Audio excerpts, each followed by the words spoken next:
So thank you all for joining us tonight. Thanks to Clean Air NC for hosting this, and Kelly and Gerald for joining us.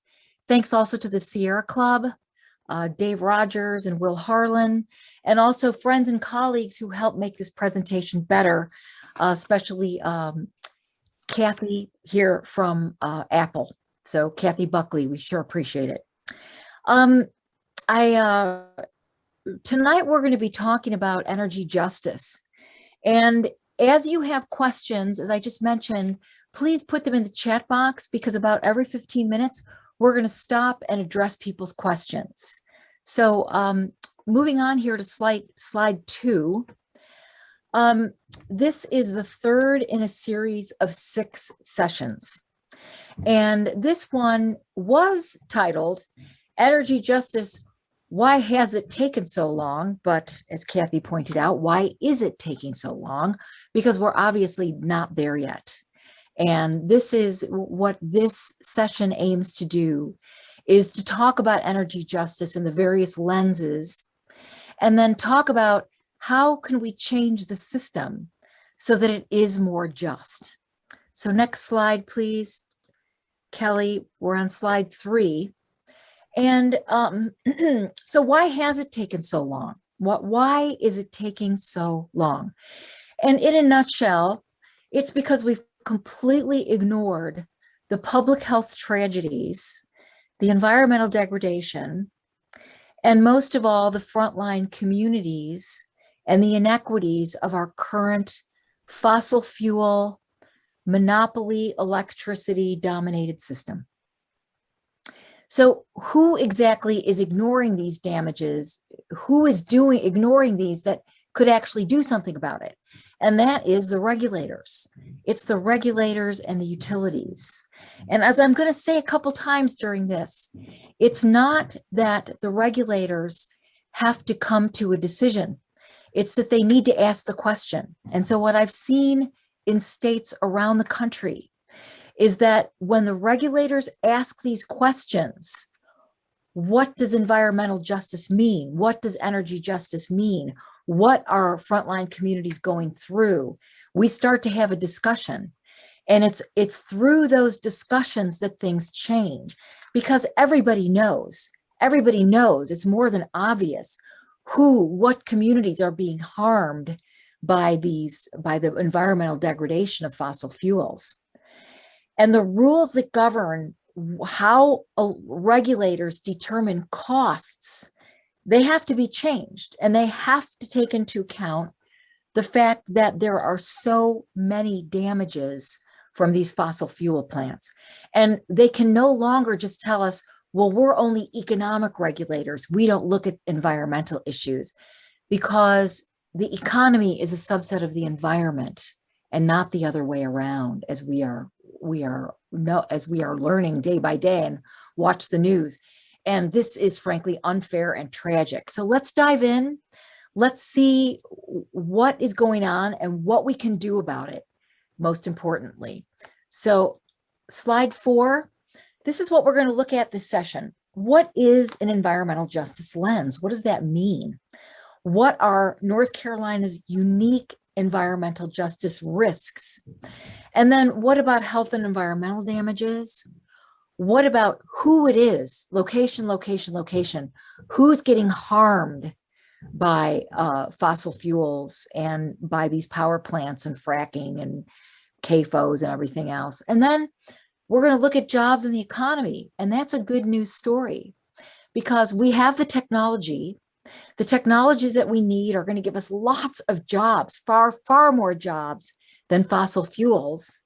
And it's going to help our economy. And then why is it taking so long? If I had to give one phrase answer, it's utility influence on government. So it's the utilities that have ignored all of these obvious costs and damages, and then influencing government so that our government ignores these damages instead of figuring out what we need to do. So the bottom line here is the disproportionate impact of dirty energy on vulnerable and frontline populations can no longer be swept under the rug. And let's see how we do that. So slide 5, please. What are our unique risks? So let's jump then to slide 6. So as probably most people know, North Carolina is particularly susceptible to sea level rise. And that is because we have a very shallow continental shelf. And from west to east, the state is basically, you know, it goes down, down, down, down right into the sea. And since our east coast of North Carolina is so shallow and goes into the sea so gradually, that's why when we have storm surges and hurricanes, it's so devastating, not just to eastern North Carolina, but to some parts of central and southern North Carolina as well. So even a 3 feet sea level rise would be catastrophic for us, especially taking into account hurricanes and storm surges. So next slide, please, slide 7. And this will not be a surprise to anyone that BIPOC communities are harmed the most when it comes to environmental degradation. Black, Indigenous, people of color, frontline communities. And here's a map of how climate change affects the economies of various counties. Climate disasters, by 2050, the world could have 1 billion climate refugees. That number is changing constantly as climate change ramps up. And right now, even just today, these climate disasters are displacing 3 to 10 times more people than conflict and war worldwide. So slide 8, coal ash is a threat, particularly in North Carolina, because we've had so many coal plants for such a long time. So we have some coal plants that have been operating since 1927. That's the year my mother was born. And so there's a lot of coal ash because by volume, when you burn coal, 13% of it is left over as coal ash. So, you know, back when I used to, you know, grill, that was a few decades ago, you know, when you get your coal briquettes and you put them in there and you burn it, well, what's left is a fair amount of coal ash. And so that's what I mean by there's about 13 to 15% of coal ash that's left after you burn the coal. Now, the coal ash concentrates these pollutants. And so the coal ash is a toxic brew of contaminants and heavy metals. And just to name a few: arsenic, lithium, cobalt, radium, thallium, molybdenum, etc.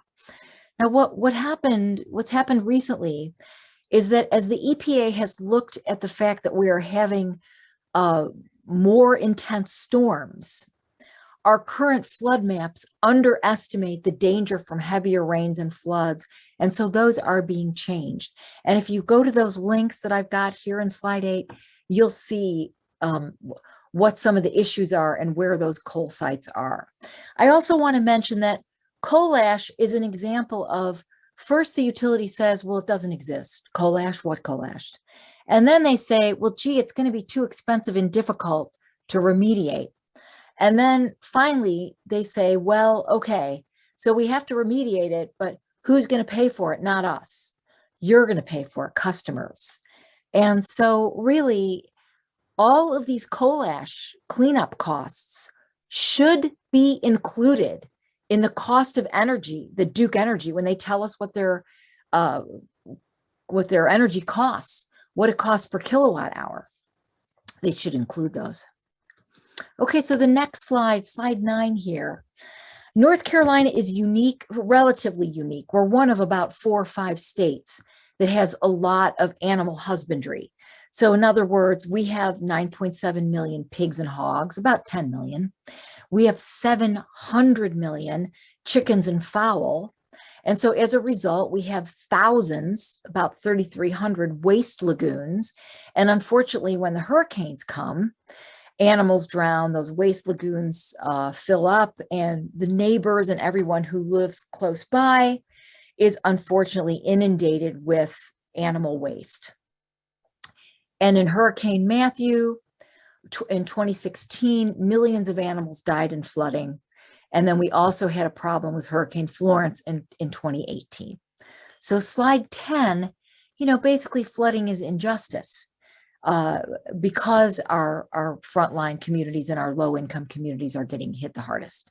So here's my last slide, slide 11, on climate change effects. And when I first made this slide a few years ago, the Durham, which is the city that I punched in to the website to see what does climate change affects, how is it going to manifest in increased temperatures in the city of Durham? So here you can see in the upper left, I put in Durham. And right now, Durham has about 8 days that are over 100 degrees Fahrenheit when you take into account heat and humidity. So here in the Southeast and in these humid states like Texas and like North Carolina and South Carolina and Georgia and all the Southeast, we have very high humidity. So 100 degrees in Colorado or Arizona is not as bad as 100 degrees is here in high humidity areas. So when we take into account the humidity and the air temperature, they call it the wet bulb temperature. And so right now, again, Durham has 9 days that fit in this 100 degree Fahrenheit bucket. But if we don't do anything, if we don't reduce our emissions, by the average between 2036 and 2065 is going to be 51 days a year. Now, when I first made this, the number was eight days that they had right now, over 100 degrees Fahrenheit. And the expected 2036 to 2065 was 49 days. So now it's up 2. So next slide, please. Slide 12, climate change. It's here, it's now. And this is just a simple graph from NOAA, which is the National Oceanic Administration, that shows the amount of money how many billion-dollar events we've had. And so obviously you can see that they're going up and up and up. In fact, we're having one right now as we speak in the Northeast and in California as they deal with flooding. I want to mention too that in 2018, North Carolina had the warmest year ever recorded in the state. So slide 13, this is some young people that I know at AppState that I'm working with. It's called ClimACT, and that's climate action. And we had a little event a few weeks ago, and these are a couple pictures I took of the kids that were there. And this is my favorite here on the left. If you don't act like adults, we will. And so I do like to say to young people, because I'm a baby boomer, was born in 1956, that I'm sorry that we have not done this, and I'm sorry that we have not acted as we should, and that we really are looking to youth leaders. And I look at these youth leaders and I am totally inspired and absolutely recommitted when I see the dedication and smarts of the young people that are leading our movements. So let's see. Okay, next slide here. I added this because this is a recent slide that I just could not ignore. And it shows that young people are feeling how worried they are about climate change. They're very worried. I'm on the Boontown Council, and I'm going to do a detailed presentation on this in November. And every meeting that I go to where I'm affiliated with the town council, I bring up climate change and solar and clean energy all the time. I know they're tired of it now. But basically, if we don't talk about it, we won't change it. And so we have to just keep talking about it until we change it. And what was interesting, something I want to point out about this study, is that when you look at young people in countries like Philippines and Brazil, they have very, very high rates of being quite worried because they are seeing the effects of climate change. Brazil has a terrible drought, which I spelled wrong here.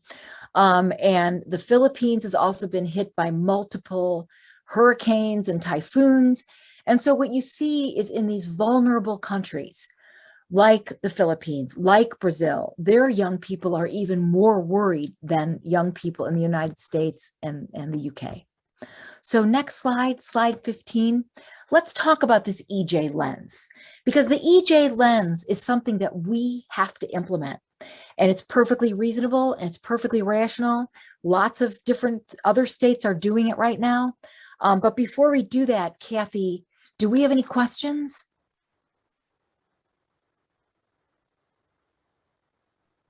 The only question was, will this be available? And the answer is yes, it'll be available on the Clean Air website, and Kelly put that site in. So Great. That's all. Okay, thanks, Kathy. So let's look at these damages. And I know this is painful. I know it's painful for me too, because I just get so disturbed that for 15 years, I've been talking about this for 15 years, and yet we're not changing, but the time for change has clearly arrived. So one of the things that really inspired me early on in my work, as I started out fighting coal in 2006, was that the air pollution in China and India was so much worse than the US. It was so much more difficult to be an activist. It was so much more, basically you were taking your life into your hands to go up against industry. And so I think that, we have a lot to learn from our brothers and sisters around the world who have fought much more difficult battles, I know, than I've fought.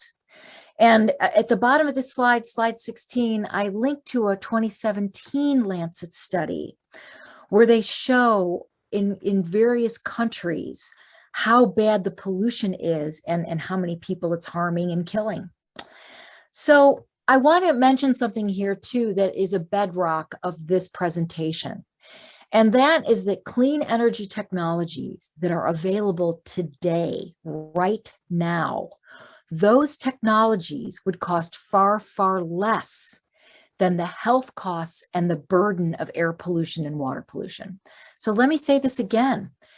It's not expensive to put in clean energy, because putting in that clean energy is going to cost a lot less than we're paying right now in terms of health damages, environmental damages, asthma, lost work days, heart attacks, etc.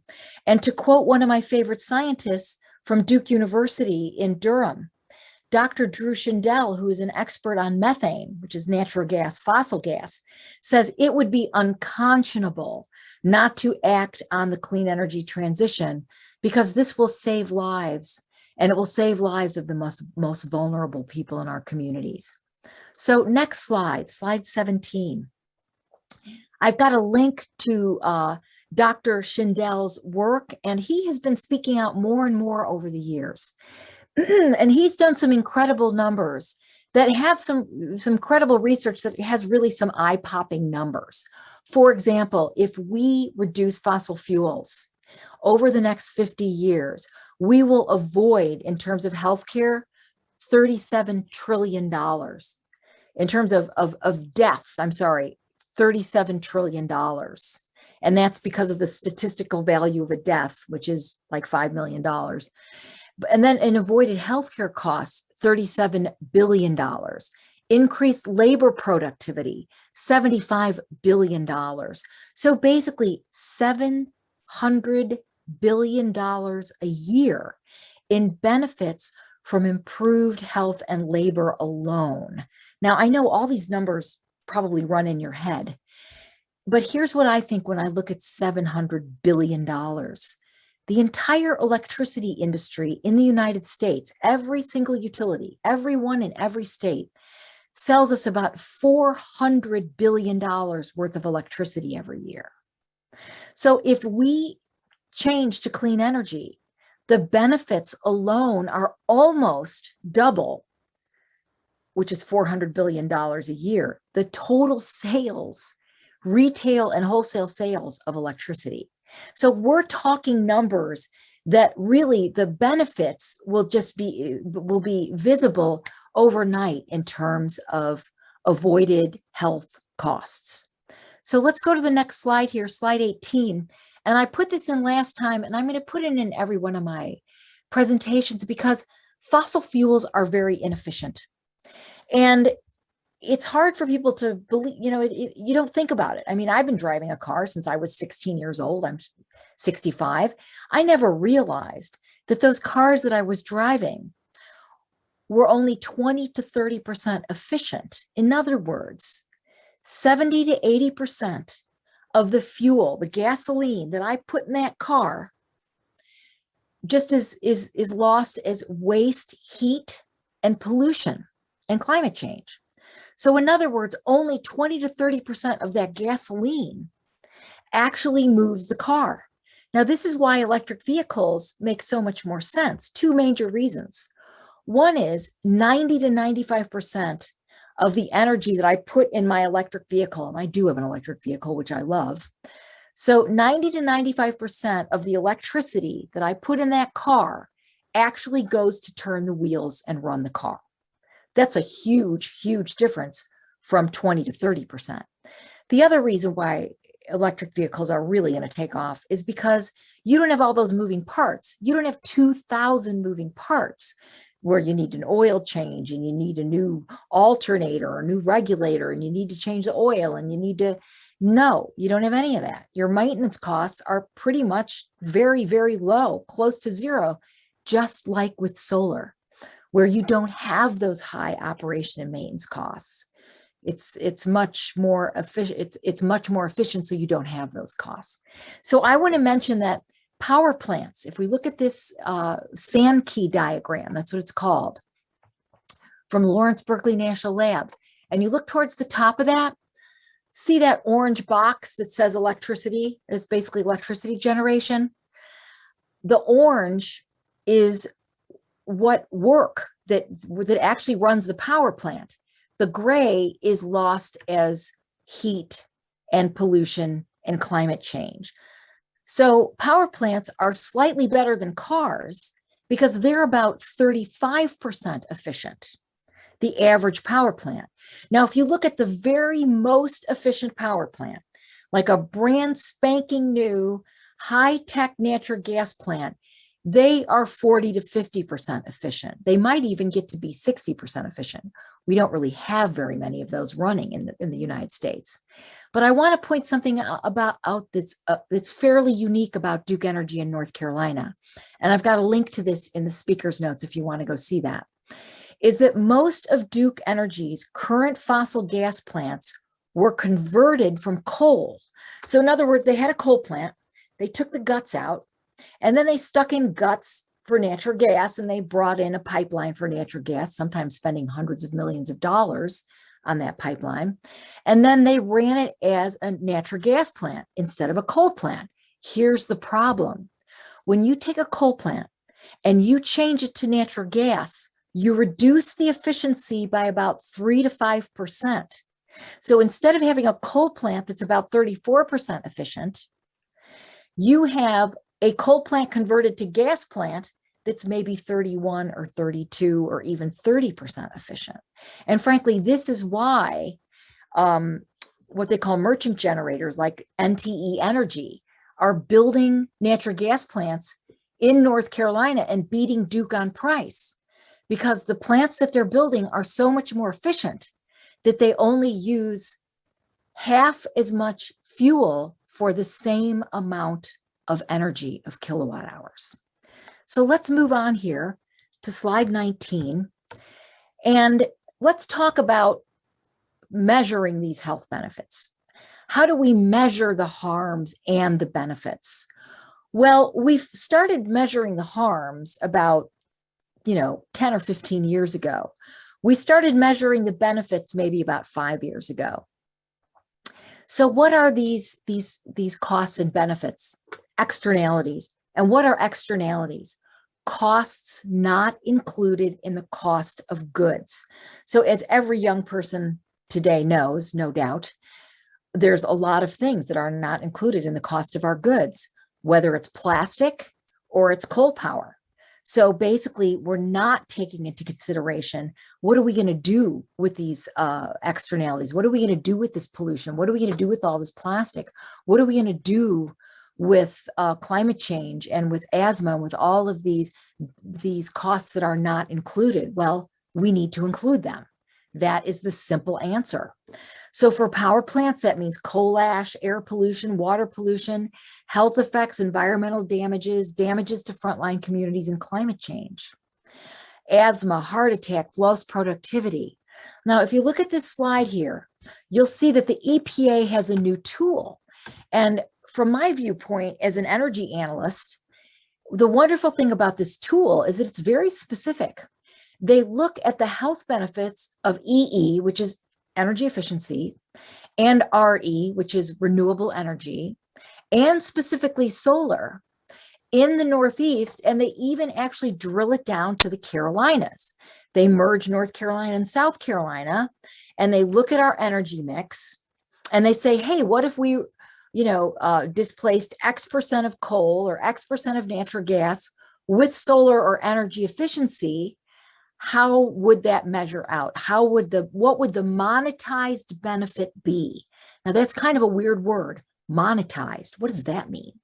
Monetizes means that we take all those health damages, let's say all of the money spent in hospitals, all the people that we're estimating who died, all of the asthma, the lost productivity, and we put that into a dollar amount, and then we divide it by kilowatt hours. And we basically come up with a cost or a benefit per kilowatt hour. And since here in energy and in electricity, we're thinking in kilowatt hours, we want those benefits and costs to be communicated in terms of kilowatt hours. So let's look at what they are here. The solar health benefit here in North Carolina and in the Southeast is 1.83 to 3.7 cents a kilowatt hour. Well, here's what jumps out at me. It's maybe 4 years ago that Duke Energy paid 3.5 cents a kilowatt hour for utility scale solar. So let me say that again. It's maybe, 4 years ago that Duke Energy paid 3.5 cents a kilowatt hour for solar. All right, well, the benefit is 3.7 cents a kilowatt hour, the health benefit.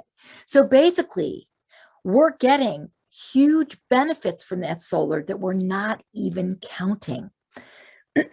Now, Joel brought up a great point when we went through this. He said, Nancy, translate this into what does the average North Carolinian, what does this mean to somebody who's got a power bill? So let's walk through this. So the average North Carolinian uses about 1,000 kilowatt hours a month. It's actually like 1080, but I used 1,000 because it's easier math. So 1,000 kilowatt hours a month. And if your cost of electricity is about 12 cents a kilowatt hour, that means the average person in North Carolina is spending about $120 a month for electricity. Well, if we look at the cost of damages from fossil fuels, and we recognize that the damages from coal are 17 to 27 cents a kilowatt hour, and I've got a link to that in the speaker notes, and the costs from natural gas are about 10 cents a kilowatt hour, and we look at that range, the low range is about $100 a month, so almost equal to your entire electricity bill. And the high end is somewhere around 3 times higher than your bill. So once we get around to really understanding the climate damages, which of course are growing every week now, we're going to see those numbers change even more drastically. So let's go to the next slide. But first, Kathy, any questions? Yes, one question from Tom. Do we need to change the way we are talking about climate change? Is it time for the name and blame strategies to come out? Well, that's an interesting question. I'd say that every person has to decide that for themselves. And here's what I think about that. I worked in the regulatory arena. I was a policy advisor to a commissioner. And so for 4 years, I operated in this sort of very high level political world in the electricity arena. And here's what I saw. I'll tell the truth. I saw a revolving door. I saw an industry that was captured. I saw an industry that instead of protecting people and caring about things like health effects, like health damages, like how do we change the system, like how do we make it more transparent, I saw a system that did the opposite. And I'm very, very sorry to say that, but that is what I saw. And I see that utilities have unlimited funds, giant PR budgets, huge. I know Duke Energy spends about $80 million a year on various PR efforts. NC Warren did a great report on this. And so $80 million, okay, that's just Duke Energy. That's just in North Carolina. And if you added up the budget of every single environmental group in North Carolina, I doubt it comes to $80 million. I doubt it comes to $20 million. So what I see, honestly, is a fight that is not fair. It's not even close to fair. And the only hope that we have of having a fair discussion is to get our regulators to ask questions. And again, we don't need to tell the regulators, hey, regulators, we want you to do this. No, all they need to do is ask the question. Ask the question, let's have hearings, and let's hear from experts on all sides. Let's hear from the coal industry, the gas industry. Let's hear from people who represent low-income communities. Let's hear from frontline communities. Let's hear from solar people, battery people, wind people, anybody who wants to show up. And so basically, it's a democratic process, and we're not going to get a solution that fits everyone unless we have a process that's transparent and democratic. Thank you. Okay. Another question. Yeah. Why are the health benefits of solar not equal to the health damages from fossil fuel? Well, here's why. Because when you have solar, so, think about, the complexity of this is pretty high, right? So if solar is going to displace fossil fuel, you need to know what type of fossil fuel, right? Is that, let's just call it a megawatt hour, okay? Is that megawatt hour of solar going to displace a megawatt hour of coal? In which case that solar has very, very high value? Is it going to displace a megawatt hour of natural gas, in which it doesn't have as high of a value or benefit in terms of pollution like acid rain or mercury, but it does have a higher value in terms of climate change? So that's where it does get to be a complex question. And if you go to the links and you go look at these studies, these are done by huge institutions like the National Institute of Health. I know June Blotnick has her Master of, I believe, Education and Health. So these are studies that are done over time that take into account a large number of different health outcomes, okay? Excuse me, from death to asthma. And so I hope I've answered your question. The way that we can get around this, honestly, is that EPA tool that looks at regions. It has 10 different regions. And if you look specifically at North Carolina and South Carolina, where they ask the question that you're asking in terms of our electricity mix in North and South Carolina, that's how they came up with those numbers. Thank you. That question was from George, and this one is from Karen and Joe. Okay. Hey, Karen and Joe. Do you think the proposed theme will allow for more solar mixture for Duke? The proposed what? Theme. I would prefer an art field myself. I would too. And Karen, I agree with you. And, there's a lot of people who are saying this, and I'm so glad, because the problem is that if you're going to have an RTO, which is a regional transmission operator, basically what you're going to do is you're going to look at your electricity mix in terms of a region, right? Because think about this, it makes perfect sense.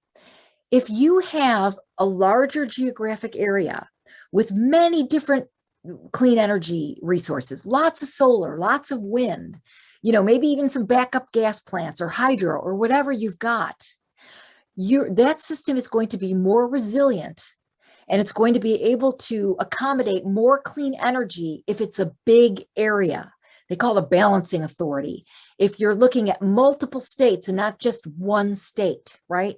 So what we're finding, and the West has gone through this long before us, is that what California knows is they're going to import solar from Nevada, and they're going to import it from Arizona. And all those states out West, they're going to be, they're going to send electricity sometimes in one direction and sometimes the other, depending on the weather. So what Duke is doing with their SEEM, SEEM, which is a type of regional transmission operator, is it's very limited. It's extremely limited.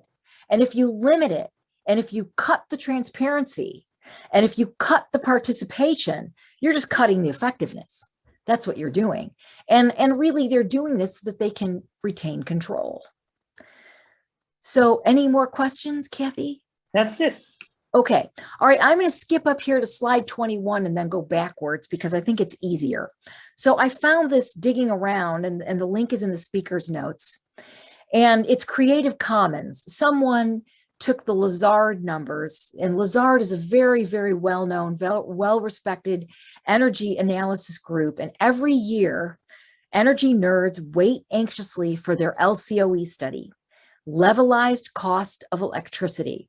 So let's unpack that because it's important. What in the heck is LCOE, levelized cost of electricity?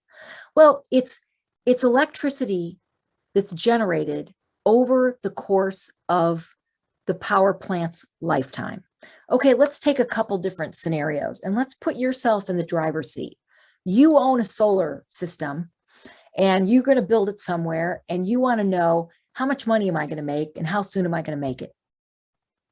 So basically what you're going to do is you're going to put that solar panel up, and you're going to look at the NREL and the scientists, and they're going to tell you about how much solar electricity you're going to be able to generate, X amount. And so you're going to be able to sell X amount of solar per year generated by that solar system. And solar is pretty clean and easy to figure out because there's really not many other costs, right? Sometimes it rains a lot in North Carolina, so you're not going to have to wash them off like you do in Arizona. And so your O&M costs, your operation and maintenance costs will be very low.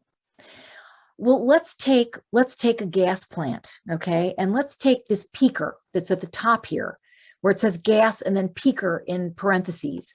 That's that top line. Look at how much more expensive it is.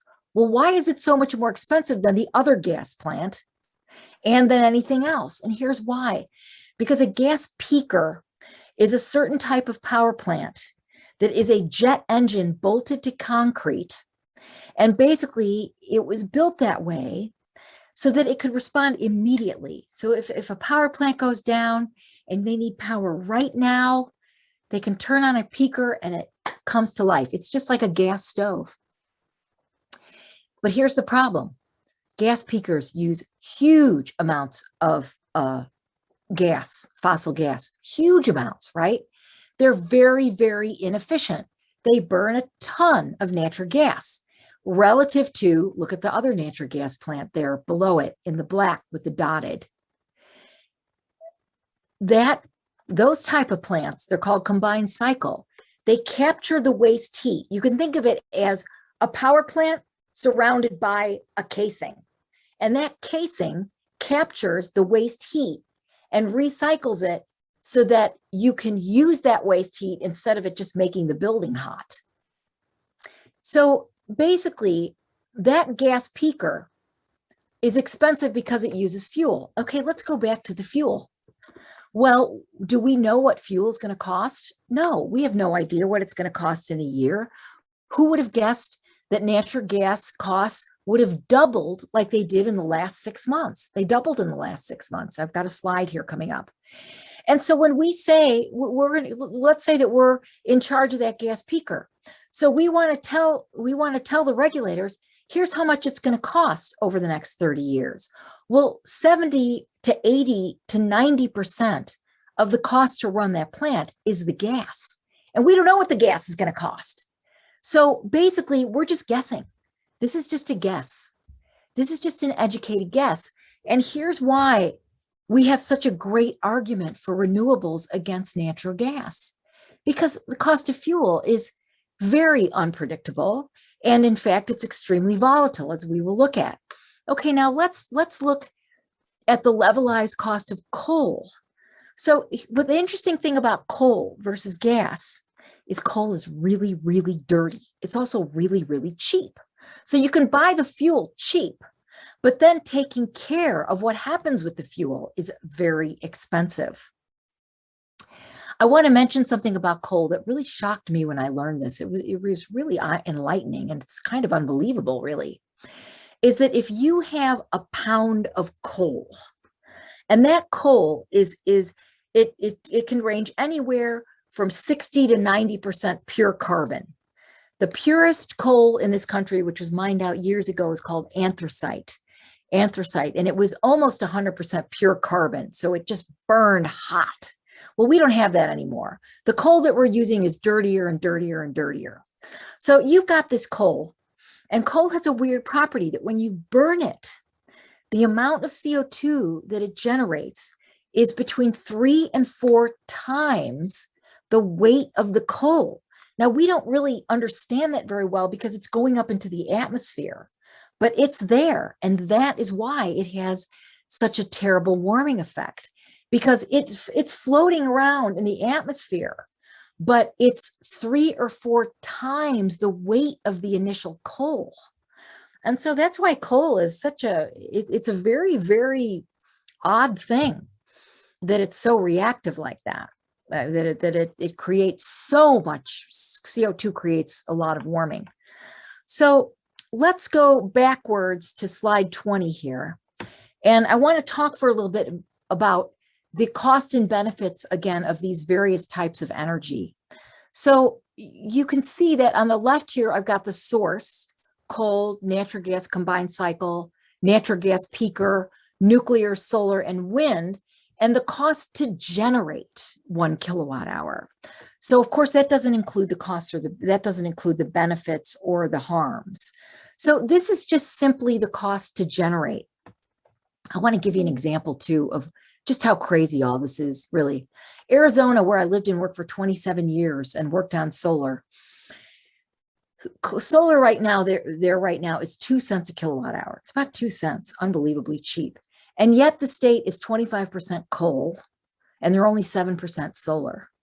And they have very, very old, dirty coal plants. And those coal plants, after some digging around by advocates and some filing of FOIAs, Freedom of Information Act requests, and reverse engineering some first FERC data, they discovered that the cost to run those dirty coal plants was literally 6 or 7 or 8 cents a kilowatt hour. So a reasonable person would ask, well, why are you doing that? They're doing that because they make money on it, because they don't own the solar and they don't want to own the solar. They would have bought it by now, but they're running those coal plants, and the regulators, frankly, let them get away with it. Because again, it's the regulators. It's the regulators who are the people who need to help us get where we want to go. So if you look at this third column, externalities, damages, benefits, I list those, and then the links are in the speaker's notes. But basically what you see is that coal has the worst health effects, 17 to 27 cents a kilowatt hour, contaminating all of our lakes. 2/3 of acid rain is literally from coal plants. And then you look at natural gas, it's less at 10 cents a kilowatt hour, but it's worse on the climate. And then you look at peaker plants, which I want to mention that peaker plants, because they're so expensive, look at that number, 7 to 30 cents a kilowatt hour. What's happening in the West Coast right now is that solar plus battery storage is easily beating peaker plants. And so what's happening in the Western United States, it's going to happen there first because there's more solar in the West, is that solar plus batteries are beating the cost of peakers. And here's the thing with peakers that's crazy too. They only run 1 or 2 or 3 or 4% of the hours in a year. So here the utility is building this resource just so that they can use it for a few percentage of the hours in a year. And that's where we're at too. And we need to address that as well. Okay, meanwhile, nuclear is a complicated subject, but I want to mention one thing. There are giant liability issues that are just waiting for us in the future. When people talk about nuclear, pro or con, no one is financing them. The last nuclear plant that went down was the VC Summer plant in South Carolina, which cost ratepayers, customers, $9 billion to dig a hole in the ground and fill it back in. And one of my favorite newspaper articles is titled exactly that. The people in South Carolina paid $9 billion to dig a giant hole in the ground and fill it back up again. Because what the utility came to the conclusion that it would be so far over budget to build that nuclear plant that they just abandoned it. And there's a few states, and we'll go into that in another section, that it's Florida, Georgia, and South Carolina that basically allow utilities to have a blank check to spend on nuclear, which frankly is not ending well. Now let's go to solar.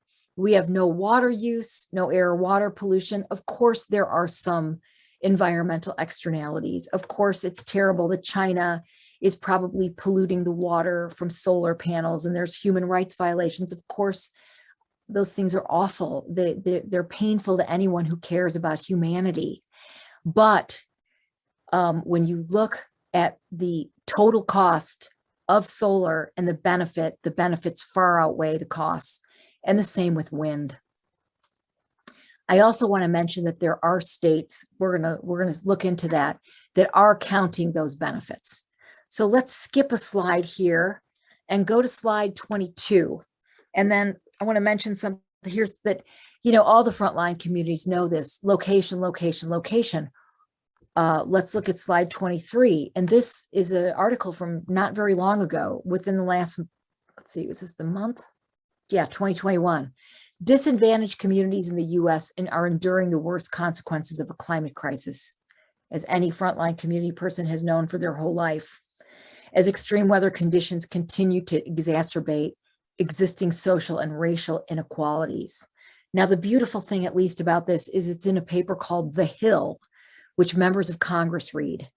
And thank heaven we have some wonderful new people in Congress like Cori Bush, who are not letting go of the fact that we have such a unequal, frankly, and racist society and laws.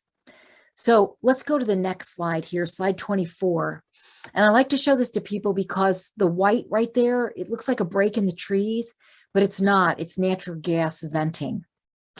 And fracked gas, fossil gas, natural gas, methane, CH4, they're all the same. It's natural gas, it's fossil gas. And unfortunately, it's a climate disaster. And here's something that I know it's something that I want to continue to work on, and something that I want to suggest that others think about, is that in 2014, the Intergovernmental Panel on Climate Change, they're the ones who determine the global warming potential. Okay, what does that mean in plain language? It means for various gases, what's the effect on the climate? For example, let's see, was it chlorofluorocarbons, or what are the ones that were in our air conditioning units that were so bad for the climate that they finally outlawed them? Okay, well, fossil gas isn't that bad, but it's bad. It's 86 times worse than CO2 for the climate, because it has such warming potential.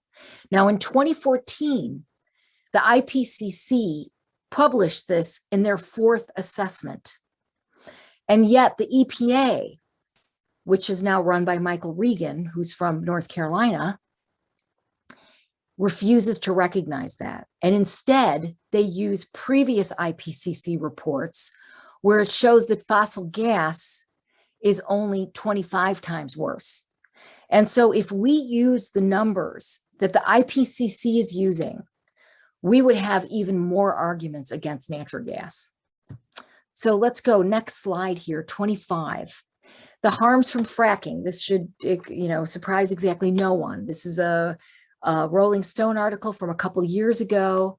And as anybody in public health knows, this was a remarkable study because it was a study of studies. It looked at 1,200 peer-reviewed studies. And basically it said it's contaminating the air and the water. And basically there is no situation where it doesn't do damage to the air and water and public health. We've got preterm births, birth defects, muscle spasms, and then you've got all the problem with the trucks and the land and the drilling and the noise and the pollution. And I also want to mention something called produced water, which is sort of a term of art. It's just wastewater from fracking, and it's laced with chemicals. And there have been some states like Pennsylvania that have had a terrible time because these companies just send that produced water to the wastewater treatment plant, and then the wastewater treatment plant breaks down because it can't deal with all those high levels of contaminants. So next slide here, slide 26, abandoned wells. And I like this map, it's great. And it's just an article from not very long ago in the Washington Post, I think just a few days ago. At any rate, look at all those wells, abandoned wells.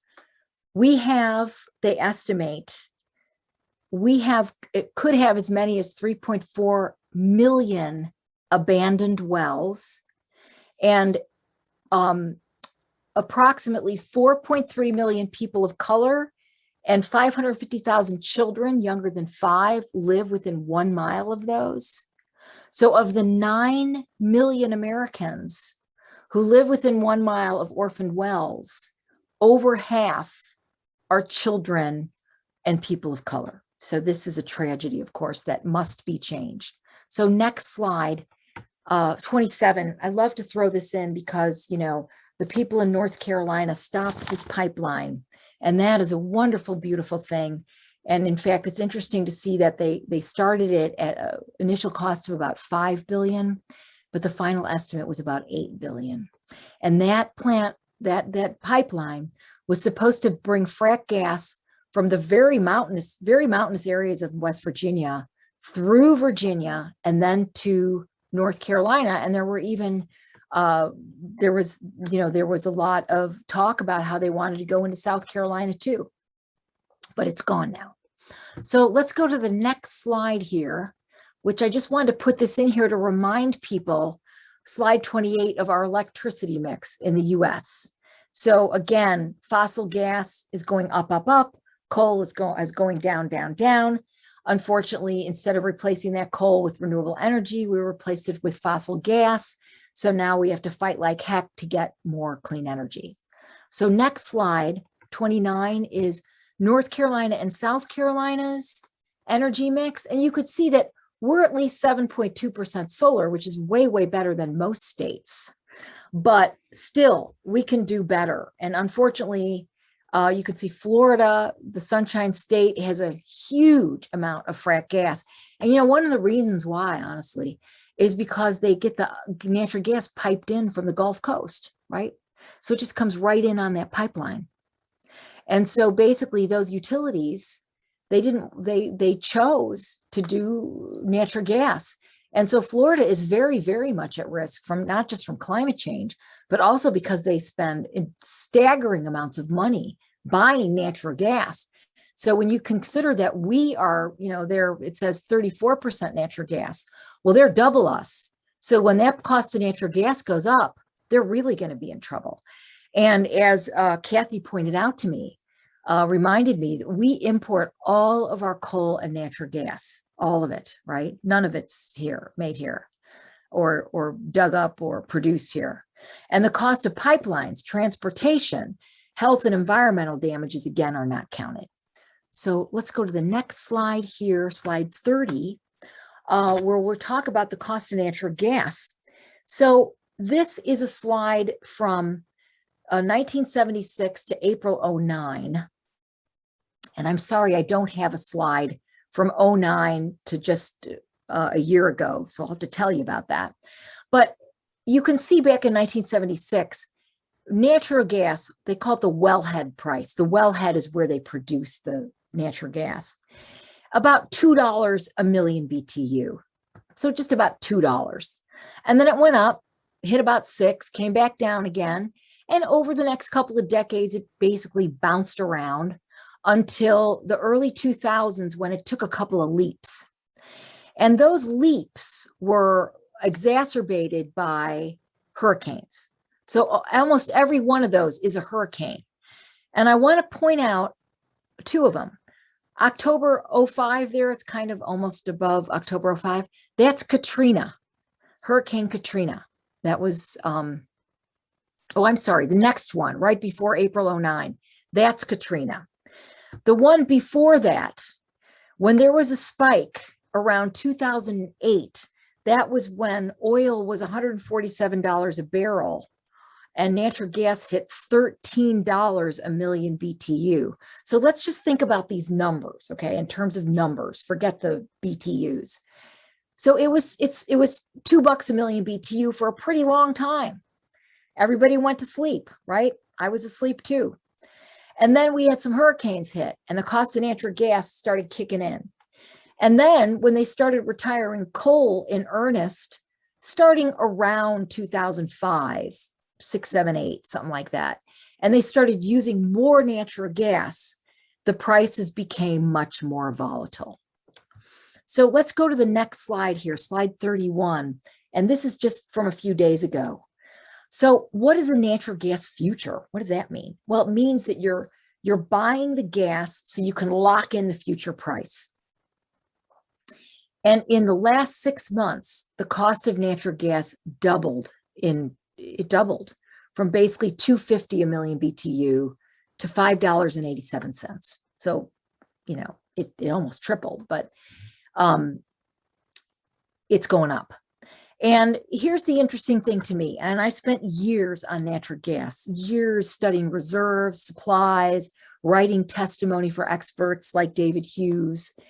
And what you see is that the thing with fracking is that those wells deplete very quickly. So the average fracked well depletes 70 to 90% in the first 3 years. So let me say that again.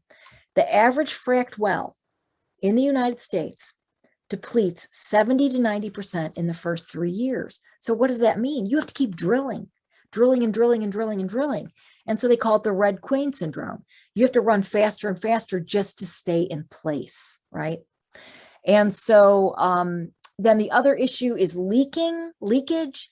And, you know, there are generally accepted numbers, and there are numbers that people are coming out with, and the lowballed numbers are kind of 2.5%. What Dr. Howard says is about 4 to 5%. I know there are some places that have been measured that are 12%.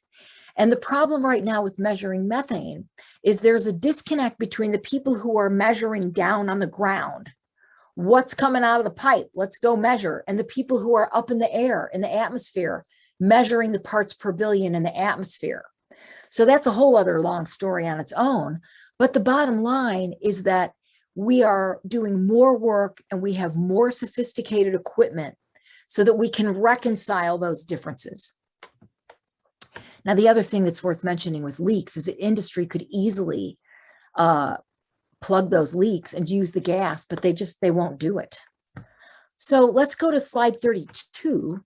U.S. heating bills will jump as much as 54% this winter, says the government. So this is what's going to happen. I mean, I know my partner, he has to listen to me talk about this stuff all the time. And I tell him, we need to hurry up and put up solar and batteries because, aside from the terrible fossil fuels, we use propane here, which is awful. The propane costs are going to start going up. And unfortunately, that is the thing that will change the market the most. It's going to be the cost going up. So let's go to slide 33 here. And here's the fun part. This is the fun part. This is where we see that it's really, really smart to do what we all want, which is address energy justice, economics, and jobs. So let's go to slide 34 here. And this is a study done by the US DOE. I think it was in 2017, the study came out. So it used data from 2016. That's something else that people don't really realize till you look around a lot in energy is it takes a while to get the numbers. So here we are in 2021, but we're looking at numbers from a couple of years ago. So this study basically looked at how many workers does it take to produce the same amount of electric power, okay? Look at coal, 1 person, natural gas, 2 people, solar is 79. Now, how can that possibly be? And here's why. Because when you build that coal plant, once you build the plant, the fuel does the work, right? The fuel does the heavy lifting. And so you only need 1 person or a couple people to run this giant coal plant that's just cranking out the energy. And basically the same with natural gas. you don't need as many people because you've got this giant power plant. And once it's built, it's the fuel that does the work. And the interesting thing about the difference between coal and gas is coal is dirtier and cheaper and more damaging. Natural gas, the cost is variable. Lately, the last decade, it's been cheaper than coal, but it's worse on the climate. Also, solar jobs can't be outsourced. When you put solar up locally, that's a local job that isn't going to go away. So let's look at the next slide, 35. Here's just another way to look at the same thing, folks. This study looked at how many jobs per $1 million spent of output of gross domestic product. So let's just say how many jobs per $1 million of oil and natural gas that's sold? How many jobs per $1 million of coal that's used? How many jobs per $1 million that's spent on energy efficiency, et cetera? So you can see that actually oil and natural gas is the least amount of jobs, right? And energy efficiency is the most. Now, why is energy efficiency the most? Because it's very people intensive. You have to go to somebody's house. We just had an energy audit done on our house.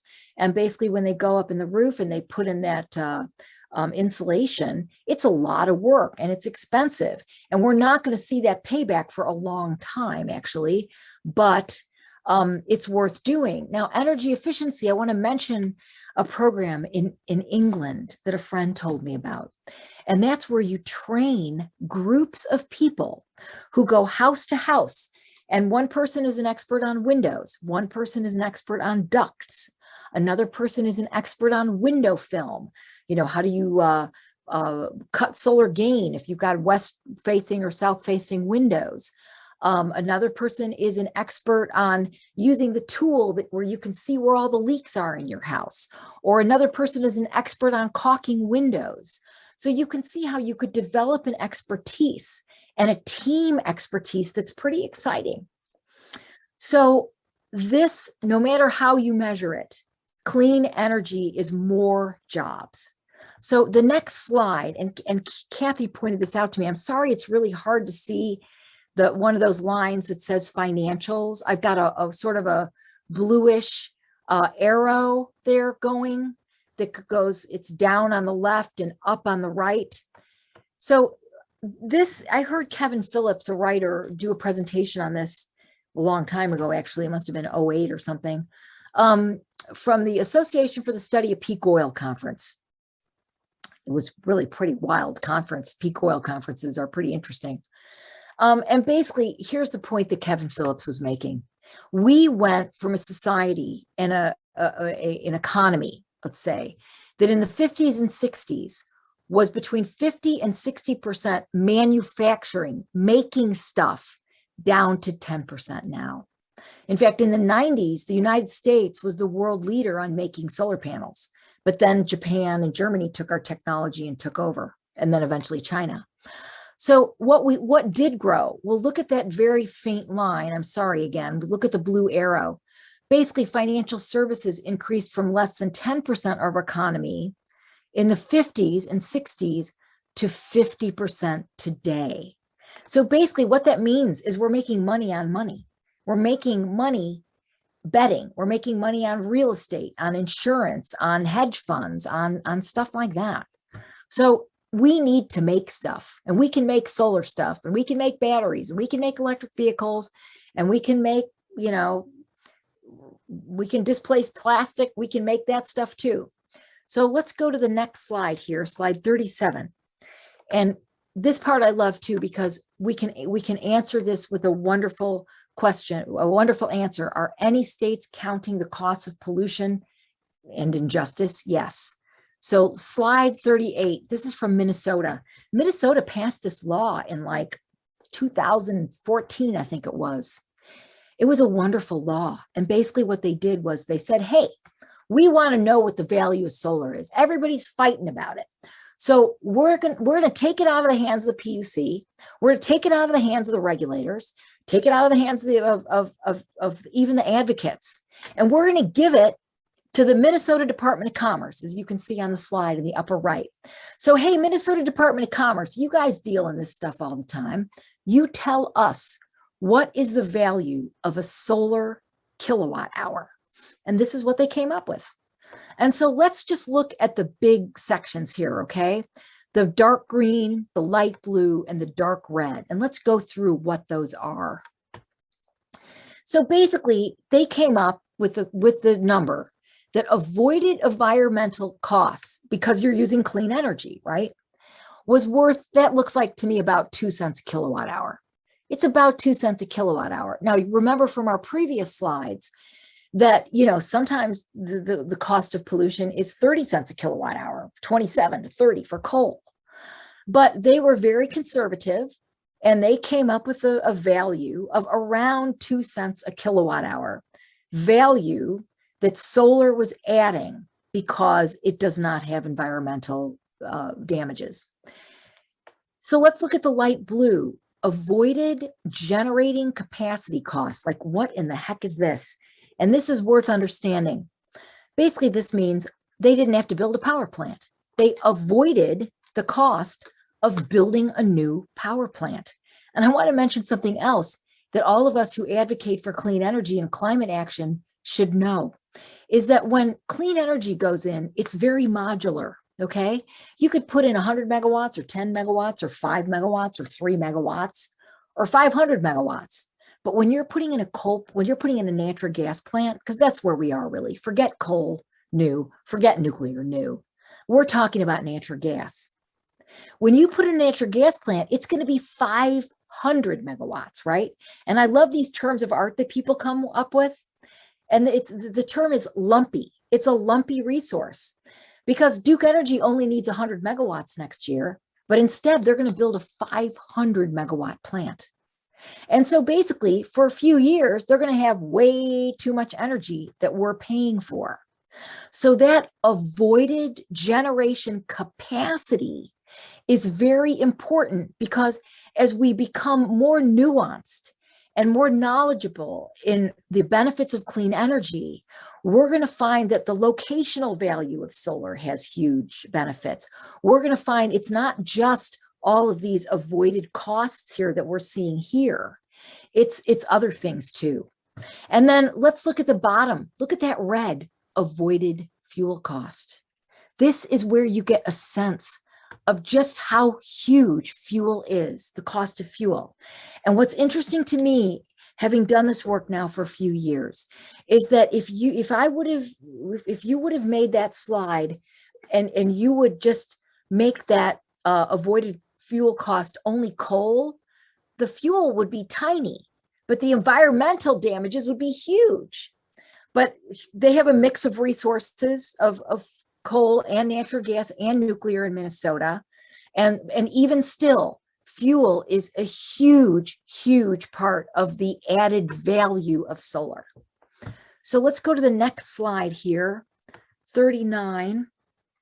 And our clean energy success story. And this is very exciting. Gosh, I'm sorry, I shortchanged us on this. I'm going to go through this pretty quick. So we have a fair amount of solar. Look, we're number 3 there, but we're way behind California. And in future presentations, I'm going to show just how behind the United States is from Europe. So let's look at the next slide, slide 41. We have solar all over the place, as you can see in North Carolina, everywhere except where I live up in Boone. So let's go to the next slide here, 42. And I would encourage everybody to look at the links here. And here's the bottom line that's in the next couple slides, that when North Carolina decided in 2008 to give a tax rebate for clean energy, and a lot of people complain, oh, you're giving away money. Oh, you're giving away money. No, no, no, that money. So between 2007 and 2016, $322 million was spent on tax rebates, but that money returned $529 million in state and local taxes, right? So every dollar that you spent giving it away to people to build solar came back in state and local taxes, because those solar arrays or those wages for energy efficiency people or the whatever it was that was a clean energy job, it brought back tax money. It brought back, retail sales taxes or property taxes or equipment taxes, etc. So basically, we have these incredible studies that were done by RTI, Research Triangle Institute, I think. And basically, they have so much data, it's unbelievable. In the states that I've worked in my life, I've never seen a study so good, never, in any state, except this one. So let's just take a quick look at 43. And here are solar jobs. This is the Solar Foundation. And there's the link if you want to take a look. So look at where the jobs are. Well, no surprise there. Mecklenburg County, Iredell County, there's Buncombe County's really doing a great job pushing Duke Energy. And then we've got the Triangle area that's got a lot of jobs. So slide 44 shows you the top 10 counties with jobs. And then let's go to slide 45. And these I just took from Energy NC's website. That website is the North Carolina Sustainable Energy Association, which does a wonderful job paying RTI to do this study. And then they make all the information freely available, which is really wonderful. And so you can see, this is a lot of jobs, 169,000 jobs in North Carolina alone. So let's go to the next slide here, which is slide 46. And these counties saw a huge increase from their solar investment. So the top 5 counties saw $2.8 billion, that's 2,844 million in investment. And that made a big difference in those counties. Next slide, please. The RTI studies after 2018 got a little more complicated because they took into account Duke Energy spending on clean energy. But the bottom line is, it's still a benefit. And so basically, if you look at total, it says here, tax credit and state appropriations totaled $1.2 billion. This has led to an additional $1.4 billion in tax revenue. So basically, we're making our money back. So next slide here, 48. We're almost to the end. Unfortunately, natural gas is crowding out solar and wind, not just here, but in other states. And it is kind of gobsmacking to me to look at states like Arizona that are want to build 5 gigawatts of gas when they have all that solar. So it's not just us.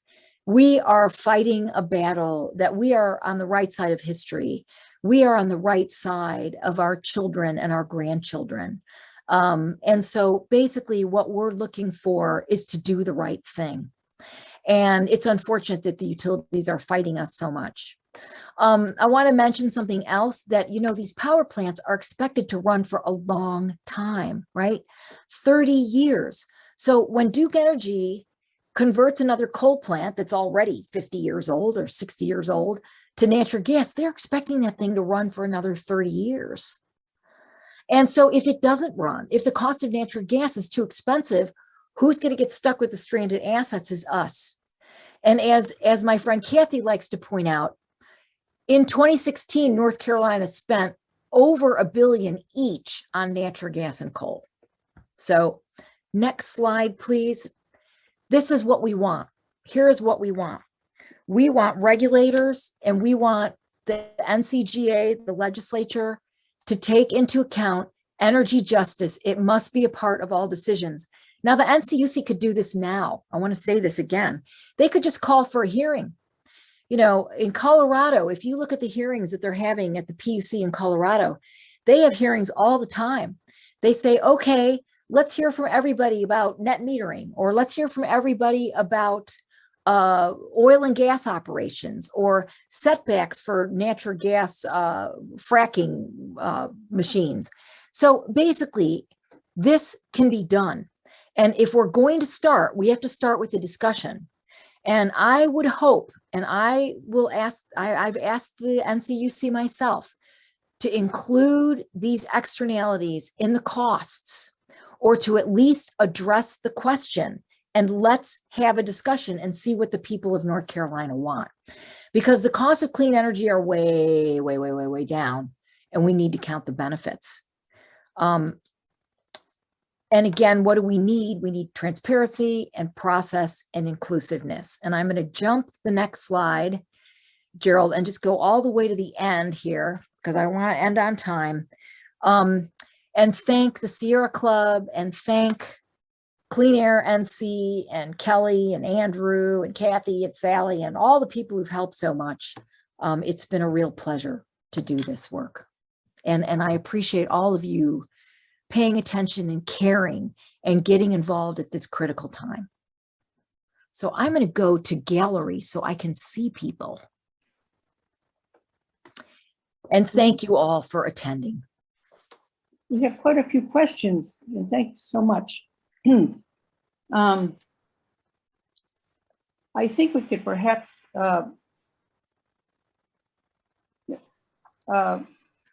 David, talk about them in terms of, well, I'll put some together. So what is from Patrick, what is the environmental effect of the battery production for solar power? And from Lib, shouldn't we include lithium as an externality for solar? And she asked that because apparently they had child labor in lithium mines. Yeah. Then how about all the land, that's required for solar? Is that an externality? Well, let's start with the batteries and the human rights violations that are awful and staggering. And there are alternatives to batteries, to the lithium-ion batteries that we have, Lib, that people are working on. Now, the other thing I read about actually is that there is some hope that we can mine lithium from various waste sources. One of the things I think that really has changed, and thank heaven for that, is that people are aware of these issues. And so we're not going to go down the same terrible roads that we have before. In Germany, for example, when they put together their solar industry, they also put together an industry that did recycling. And when I was in Arizona and we had clean energy advocates as a majority on the commission, we implemented that. We said we need recycling. But it's then when the right wingers came in who didn't like solar, they got rid of that requirement. So we have a really weird, patchy system in this country of doing things like, let's recycle solar panels. Let's make sure that this is safe and done well, because other countries are doing this. We know what to do. Now, as far as the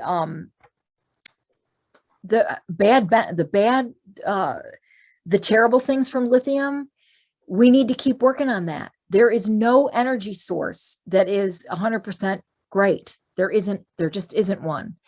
In terms of land area, if you could magically get the solar electricity to people, it really doesn't take that much land area. It's like 2% of the whole United States. But we're not going to do that. Let's think practically. And what is happening, and climate change is going to speed this up, is distributed generation, because as it becomes more and more obvious that our transmission line, and we have 185 million miles of transmission lines in this country. We have 1 mile for every 2 people in this country, basically. As it becomes more and more obvious that those transmission lines and this giant central hub system where you got one giant power plant with all these transmission lines is more and more susceptible to climate change disasters, we're going to do more distributed generation. So thanks for those questions, Liv. From George, why so many solar jobs compared with coal and gas? Solar production requires little or no maintenance. Well, that's true. And again, it's because of the labor of putting the solar up. And I agree, George. It used to make my head hurt too. I would think, how could it be that many jobs? And here's what I kind of saw. So I know the numbers from Arizona better than here. And I remember when one of the major utilities has like 8,000 employees, 5,000 employees, Arizona Public Service Company. And it didn't take Arizona that long to get to 5,000 solar jobs. I think right now there are about 8,000 solar jobs in Arizona. So what was weird to me was I look at these numbers and I think, okay, wait a second. Here's this giant utility and they're serving about 2.5 million people in the state, maybe 3. And yet they have 5,000 jobs and we have solar, which is about maybe at the time was about 5% of the state's electricity. And they have just as many jobs. What gives? And it's because the salespeople, the technicians, the installers, it's a labor intensive business that can't be outsourced. And again, you've got a giant power plant where the fuel is doing the work. So I have quite a few questions about nuclear. I'm just going to run through them, and I think you can just take a stab. Do you think nuclear fusion energy will have a place in energy generation? It would be great if the promoters of new nuclear would publish cost estimates. Last conventional nuke estimates were around 0.45 peak. Well, I'm not even sure what that means, but there may be a reason you never see cost estimates on new nukes. Bill Gates is a huge supporter of nuclear energy and says we will definitely have to increase its use to address the climate crisis. And then there may be a baseload argument for nuke, and maybe Bill can afford it. But let's see the cost estimates and weigh it against the alternatives. And $1 billion cost to build. What is the busbar cost of the energy coming out of it that the ratepayers will be on the hook for? Well, George, those are great questions. If that's George, because you obviously know what your stuff. If you're talking about busbar costs, that's the cost at the fence line, when you're generating the power. But here's the thing with nuclear. No one's building any right now. No one will finance it. So let's look at the last couple of nuclear plants in this country, okay? The VC Summer plant that they spent $9 billion on before they pulled the plug. And that was just like 2 years ago. In fact, last I checked, 4 people are going to jail for fraud from Westinghouse and from the utility. They're going to jail for fraud. So then you've got Florida, where they abandoned a couple more nuclear plants. That's at least $5 billion. And then you've got Georgia's Vogtle plant, VOGTLE. It's currently being built. So let me just give you some numbers. And I know because I sent this to somebody yesterday. So the Vogtle nuclear plant is about 2,200 megawatts, and it's cost $30 billion so far. So do the math. And what you come up with is about $13.8 million a megawatt for nuclear, 13.8 million. Remember that number. Utility scale solar, it very conveniently is $1 million a megawatt. One. Okay. So nuclear power right now costs 14 times more, and that doesn't even count the O&M. But here's the real problem. No one will finance the plants. When I was in Arizona, the utilities wanted to build another nuclear plant, and I would tell my boss, they'll never build it. There's no water. Nobody's going to use all that water in Arizona for a nuclear plant. And the next thing is nobody's financing it. So that is the real problem that nuclear has. And honestly, I don't know why Bill Gates is pushing nuclear. I think he's not right. I think he's incorrect. I think anyone who says that we don't have the technology to solve the climate crisis, either they don't know what they're talking about or they're willfully lying, because that is just simply not true. And I haven't used it yet, but it's in my slides. Iowa today is 68% wind electricity, 68%. There are maybe 10 states that are well over 20% wind. 10. You don't hear about everybody's running out from those states or the grid's going down. And so we have the technology, and it's simple technology. And honestly, it makes me crazy that we think we have to have this complicated stuff. I mean, I don't really understand thorium reactors, honestly, but I don't see anybody building them. And as far as I'm concerned, when it costs $14 million a megawatt just to build it, and that doesn't even count the O&M, and your O&M costs for nuclear, remember, are higher than any other kind of power plant. Why? Safety, nuclear waste. You know, we have 66 nuclear sites in this country. We have almost 100 nuclear units. Because we never built a nuclear waste dump, and in fact, North Carolina was supposed to be the waste dump. I don't know if people remember that fight from 20 years ago. So we were supposed to be the nuclear waste dump for the East Coast. And here's the crazy thing. Even if they did magically open the waste dump here and one in Nevada, it would, and you could magically just transport all the nuclear waste there. They would both be full instantly. That's how much nuclear waste we have. So we have all this nuclear waste sitting at 65 sites around the country that we really haven't figured out how to take care of it. So nobody's building them. The Vogtle plant is so far behind and so over budget, it's crazy. And unless, if it wasn't for the fact that Georgia and South Carolina and Florida basically passed a law that said, hey, here's a blank check for nuclear. That's basically what the law said. Here's a blank check, just give us the nuclear plant. And then there would be no interim checkups. We just want you to just deliver us that nuclear plant running 100% full time. Until then, we're not even going to show up and take a look at it. And that was the law that they passed. That's what it said. And so what did they end up with? Disasters. So I wouldn't waste any sleep on nuclear. That's it on questions. Thank you, Nancy. All right. Well, thank you so much, everyone. Really appreciate it. If you have any ideas or things you want to hear about in the next ones, let me know. It's very much appreciated. And I hope I've added to your knowledge arsenal.